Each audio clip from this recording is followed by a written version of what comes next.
Hi guys and welcome to Explain Me How. In this video, I will show you how to unblock people on Instagram that blocked you. To start, open your Instagram application in your mobile device. Now, head on over to the search bar. If you cannot find the user this time, switch to another Instagram account. Once you're now here, head on over to the search bar and then try searching for a user that you can find.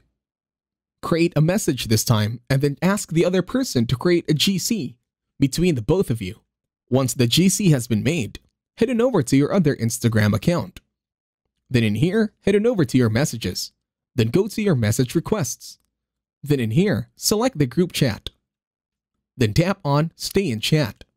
And then in here, when you look at the members of the chat, you will see that the other person is blocked, but then you'll be able to view each other's messages inside this GC.